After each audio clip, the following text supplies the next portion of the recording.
Previously on Cartoon Court TV. This court opened an investigation into one of Elmore's most notorious residents, Gumball Watterson, a defendant accused of leaving chaos, destruction and confusion wherever he goes.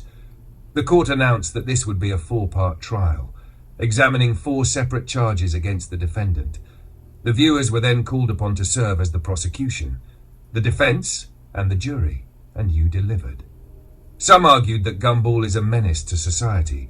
Others claimed he is simply a child navigating an already ridiculous world. The debate was fierce, the evidence continues to grow, and now the trial moves forward. Today, the court examines a new charge, property damage in the 1st degree. Members of the jury, court is once again in session.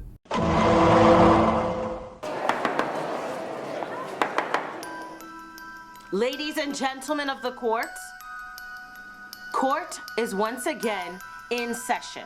But before we proceed to today's charge, this court would like to recognize several members of the public who have submitted arguments following episode 1. After reviewing the comments, the court has selected representatives of the prosecution and the defense. Representing the defense, Mr. Squidward. Not guilty. Defense opening statement. Your Honor, opposing counsel, ladies and gentlemen of the jury, may it please the court, Gumball Watterson has been portrayed to be an embodiment of evil, but that is simply not the case.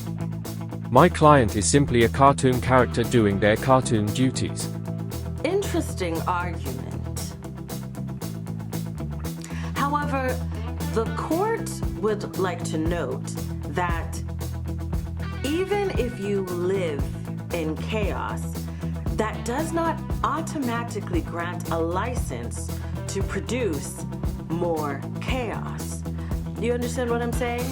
If I move next door to a volcano, per se, that does not legally give me the right to then create more volcanoes, as it were.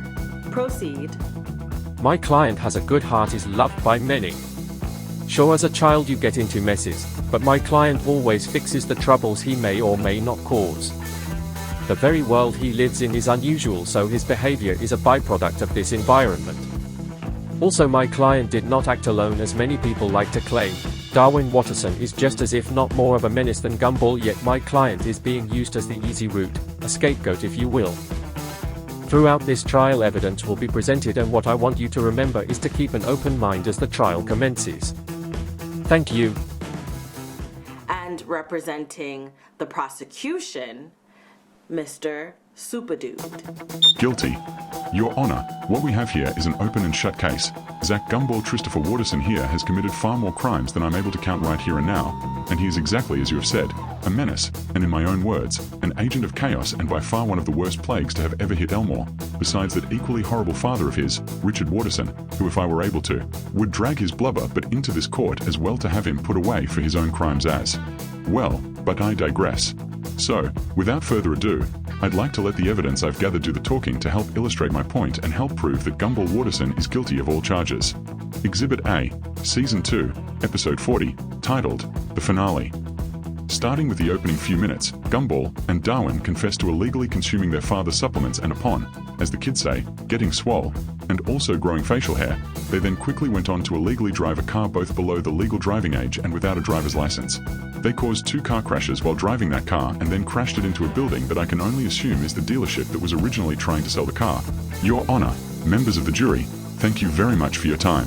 May the evidence I've submitted be enough to have Zach Gumball Watterson be found guilty, as he rightfully deserves. Strong words from the prosecution.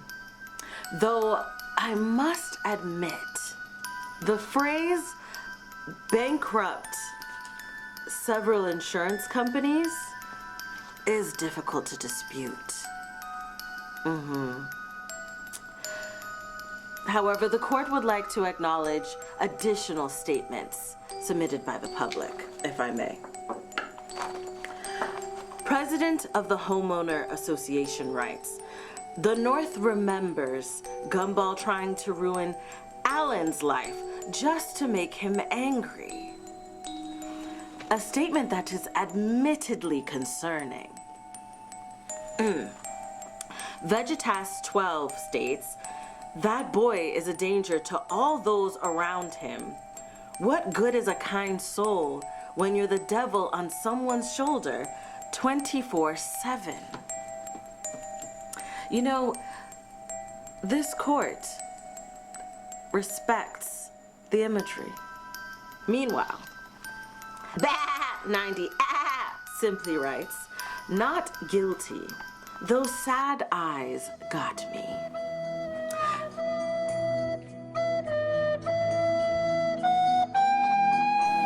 Ladies and gentlemen, I regret to inform the jury that emotional support eyes are not a legal defense.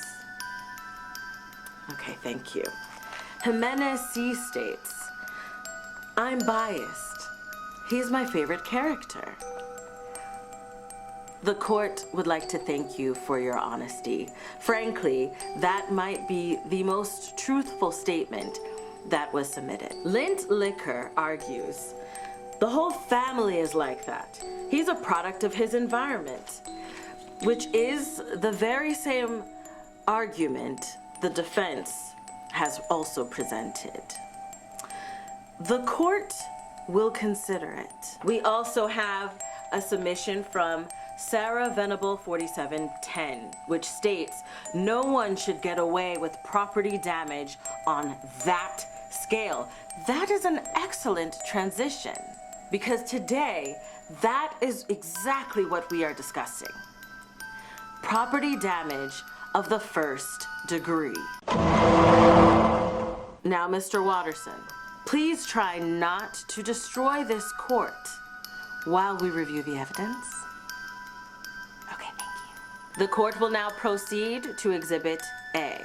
Mr. Watterson, you stand accused of not one, not two, but a laundry list of criminal nonsense. And yes, before anyone tries to object, I am aware that half of these crimes are not technically crimes under the law. But they are, however, crimes against humanity, against property, public safety, and good taste. Let the record show this court will review every charge in painful detail. Charge number 1, property damage in the first degree.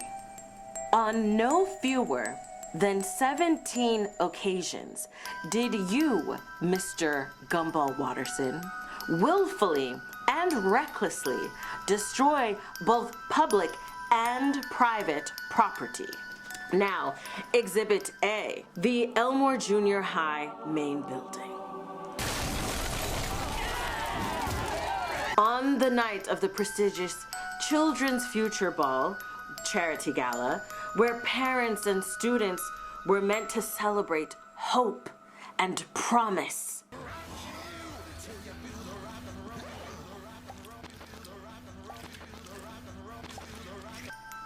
you, Mr. Watterson, transformed the event into something resembling a gladiatorial arena. By your instigation, every child in attendance descended into chaos, culminating in what reports describe as an apocalyptic corridor of mass destruction. Entire walls buckled, lockers collapsed, and the art room was reduced to rubble. This court can only marvel at the fact that despite that magnitude of devastation, not one single casualty was recorded.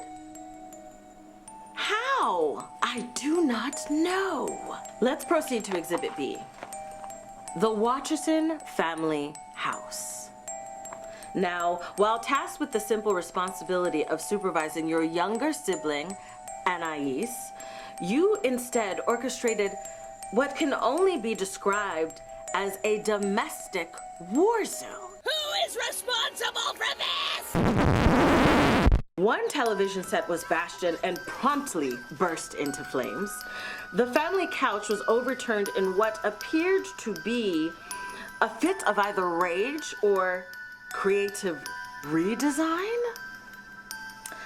Sewage was inexplicably introduced into the household environment. Yuck! Flooding the floors and later leaving behind black mold colonies of biblical proportions.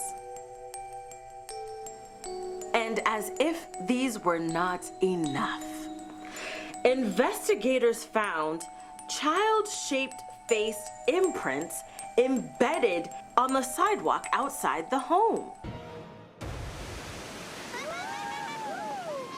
Good job, everyone! The home is presently undergoing full remediation, its value reduced to less than that of an abandoned tool shed. Exhibit C, the Elmore Shopping Center, a place meant for commerce and community. Until you arrived, armed with condiments?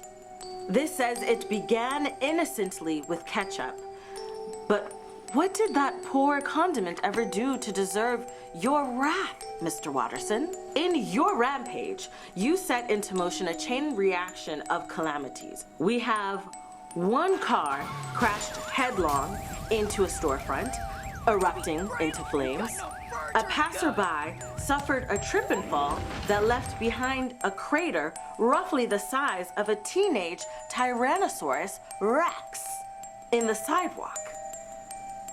And a Freightliner's trailer was overturned in the chaos. Throughout it all, you hurled hot dog condiments, all while punning so atrociously that witnesses report experiencing secondhand embarrassment so strong it could be classified as trauma. Members of the jury, we have reviewed the evidence. A school left in ruins. A family home is now a biohazard. An entire shopping center brought to its knees by ketchup. Somehow, every road leads to one individual, Mr. Gumball Watterson. Now, the defense argues that Gumball is merely a child, a product of his environment, a cartoon living in a cartoon world. But this court also considers the victims, the taxpayers, the contractors, the business owners, the janitors, and most importantly, the insurance adjusters. The people of Elmore have suffered. But the question remains to be seen. Do they suffer because of Gumball or despite Gumball? That decision belongs to you. Members of the jury, aka patrons, and those viewing at home, the comment section is now open. Guilty or not guilty? And be sure to explain your reasoning, because in the next episode, your comments may be select to appear in court as members of the prosecution, the defense, or the jury. And remember, today's charge was only one count: property damage of the first degree. But Mr. Watterson still faces additional accusations. This trial is far from over. The evidence continues. The charges continue. The defendant's problems are just beginning. Until next time, this is Judge AyChristene, reminding you that just because something is animated does not mean there are not consequences. This court is adjourned.